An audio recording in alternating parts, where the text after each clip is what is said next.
So today we are going to speak about the how hypnotherapy works and why it is important in today's world. Magda, could you please introduce yourself and what do you do for business?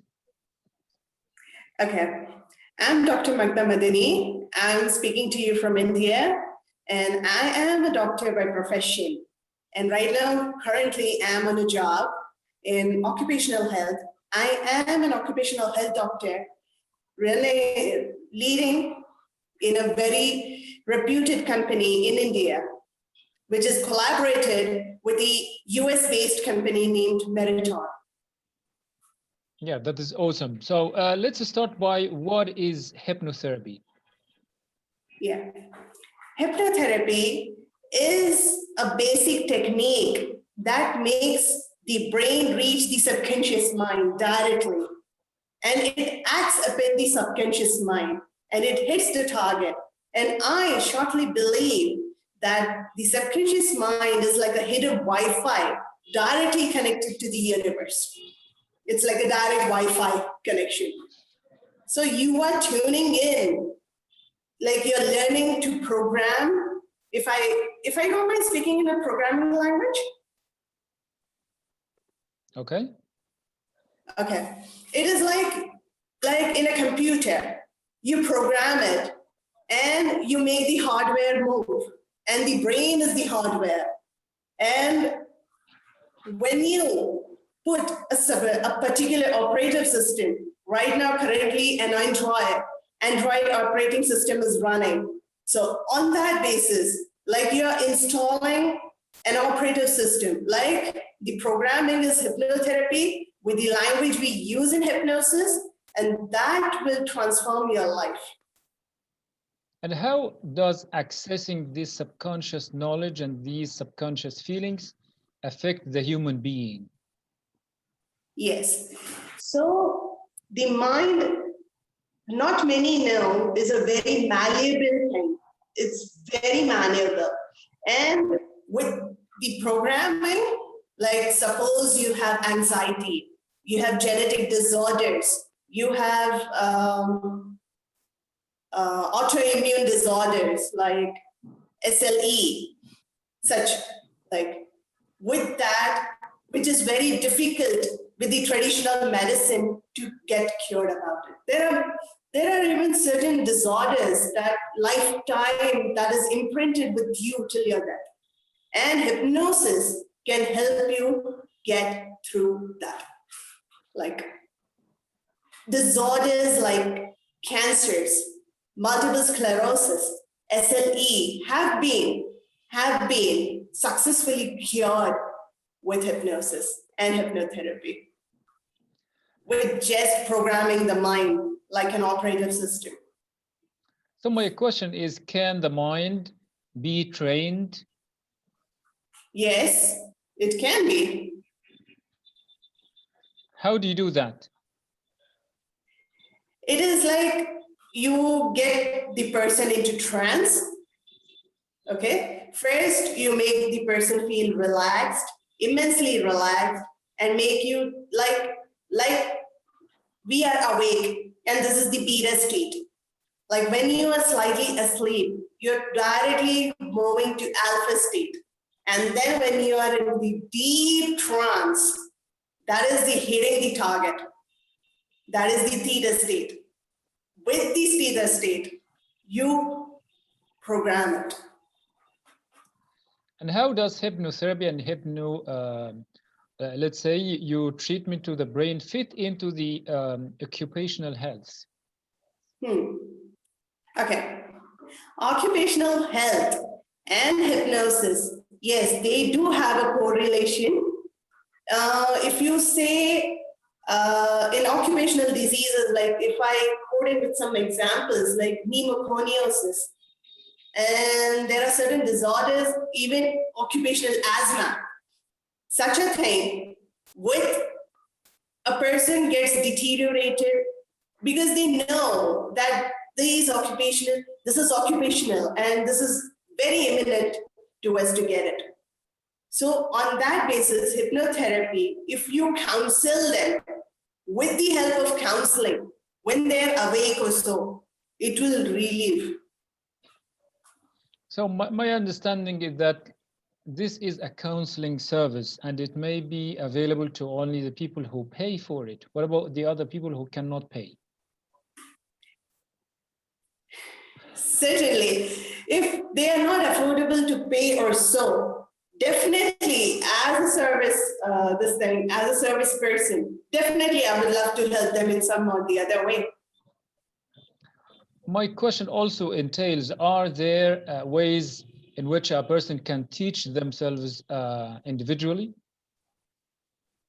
Yes, in the factories, we have a regular sessions going on. Like if you say, like at present, the COVID session is going on, COVID awareness is going on in factories. Right now, bringing them slowly, we are teaching them how to improve their own health with their own this thing. And meditation is done in massly. The meditation is done, and massly, if you say, how can I tell you? Sometimes I get spellbound. I meant to say that the meditative state, like when you take them to meditation, when you guide them, meditation is such a powerful tool to teach them. And certain breathing techniques, like in India, we say Sudarshan Kriya. You teach them the pranayama, the Sudarshan Kriya, and the meditation. And if you teach it such like affirmations and everything, it does work in occupational health as well. So you are mentioning these psychological techniques and meditation. Does Reiki fit in this circle?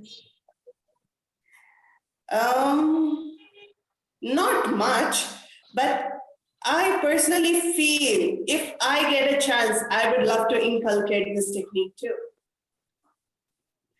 And how did these techniques affect your person and your life?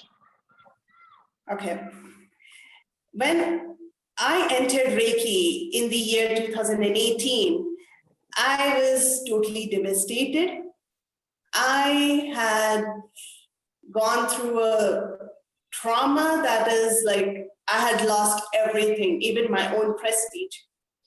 And when I was deep diving, I have a very beautiful habit of surfing things. So when I was surfing, deeply searching for who I am and who I have to be, then Reiki came in hand, and I was reading it in late 2017 when I came to know. And I entered Reiki in the year 2018, early in February. So when I learned this technique, it changed my life. And I made a mission that the thing which made me and my best friend get apart, I thought that I will use this technique to bring us together. So what about your experience? How would you mix your experience with these techniques? Can you provide something new in this field? Yeah. In my experiences, if I say, I have dived deep into it in my own experience. I have first healed myself first. This is the first concept I have learned myself, that heal yourself first, then heal others. Then when I started healing myself, I started to know who I am. I started getting aligned for who I am with the universe.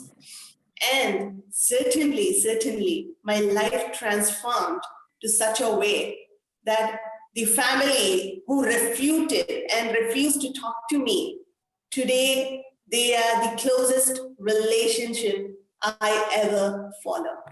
And they are back with me. I have my relationships coming back to me. I had my justice coming back to me. And I would say I got my best friend back. And if you see, with that trauma, it was such a huge trauma to me that I never knew where to live.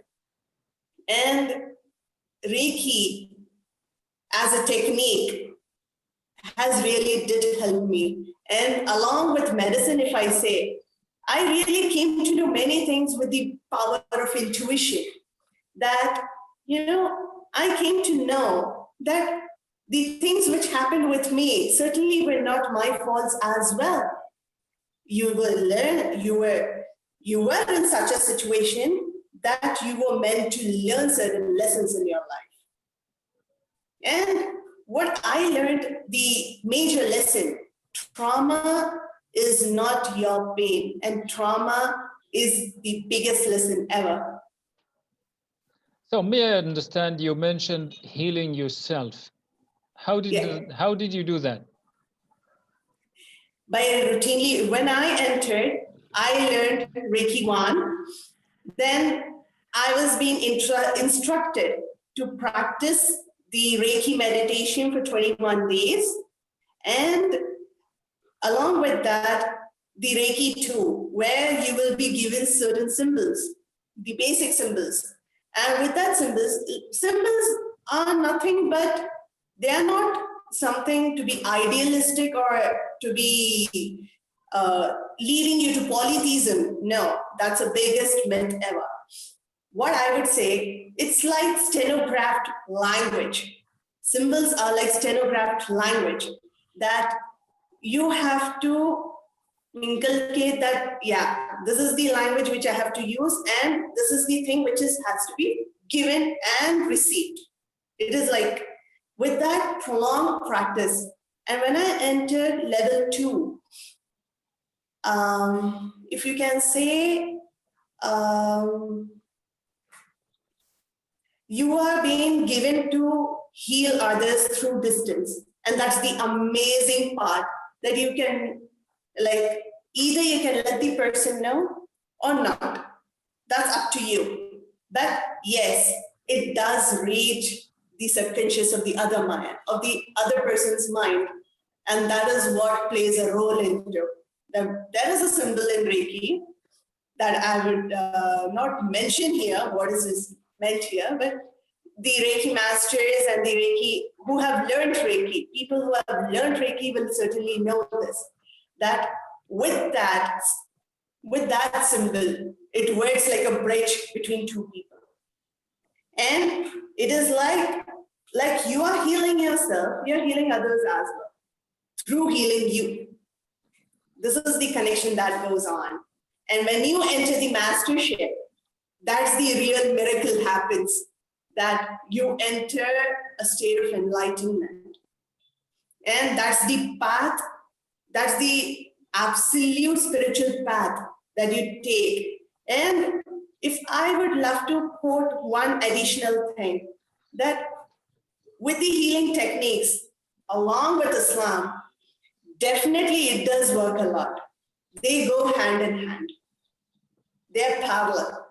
They're not misleading to anything. They're parallel. You mentioned that you had a trauma and then you were able to overcome that. What happened, if I may ask? Okay.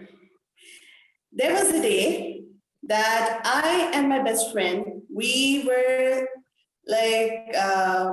in one of our seniors' home, and all of a sudden, that happened that, one of the goon coming and trying to hit my best friend. And I was trying to protect that, no, you're not going to hit it. It was kind of a coercion I have ever faced. That's a kind of a coercion. I would say it didn't show it. Okay. So my question now is, now you are you are an expert or working in the field of healing people and helping others. What is your main message?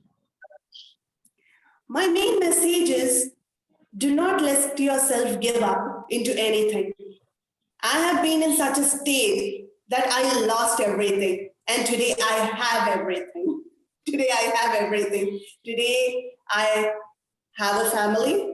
Today I have that relationship I wanted to with my best friend, and inshallah, I'm getting married to him as well. Congratulations on that and best wishes for your future. It has been Yeah, amazing talking to you, Magda, today. I really thank you for that. And hopefully, yeah, like your message gets delivered to many others. Thank you so much indeed. yeah, yeah. Thank you. Thank you so much.